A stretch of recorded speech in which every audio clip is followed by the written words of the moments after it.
नववर्षाचं स्वागत आणि सरत्या वर्षाचा शेवटचा रविवार सेलिब्रेट करण्यासाठी पर्यटकांनी अलिबागला पसंती दिली आहे। अलिबागचे समुद्र किनारे पर्यटकांनी फुललेत, तर नागाव आणि अलिबाग बीचवर पर्यटकांनी मोठी गर्दी केल्याचं पाहायला मिळत आहे। समुद्र किनाऱ्यांवर डुबण्याचा आणि वॉटर स्पोर्ट्सचा आनंद लुटताना या ठिकाणी पर्यटक दिसतात।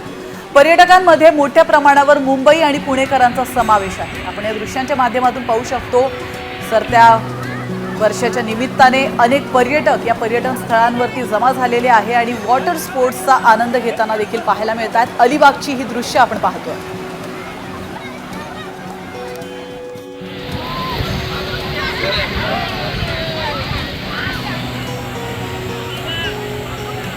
तर दुसरीकडे श्रीनगरमध्ये देखील होत असलेल्या बर्फवृष्टीमुळे श्रीनगर जम्मू राष्ट्रीय महामार्ग बंद झालेला आहे।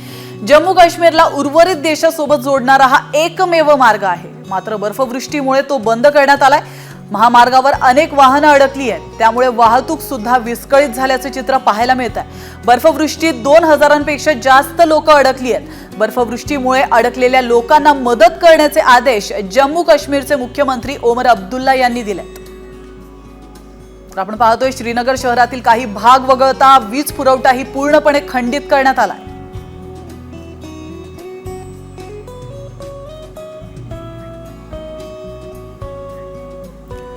तर दुसरीकडे शिमल्यामध्ये देखील प्रचंड बर्फवृष्टी होते, त्यामुळे शिमला शहरावर बर्फाची चादर पसरली आहे।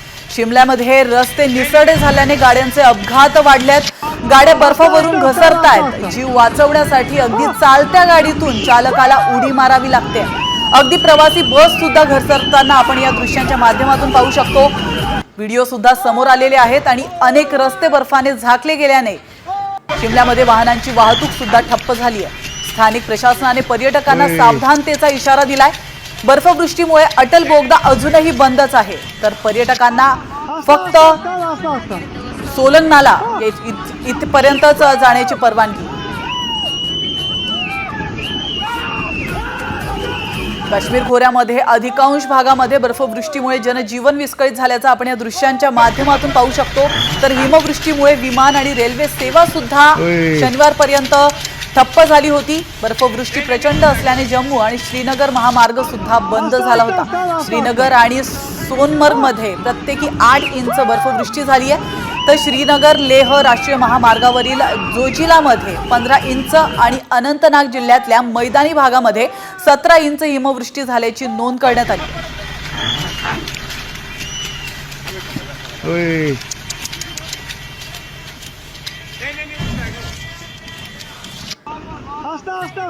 यार की तरफ घूमने निकले थे, लेकिन रास्ते में थोड़ी बर्फ़बारी जो है ज़्यादा होने शुरू हो गई, तो इसी कारण बहुत सारे लोग जो हैं बर्फ़ को देखने के लिए दौड़े हैं, क्योंकि ये इस साल की पहली बर्फ़बारी जो है चंबा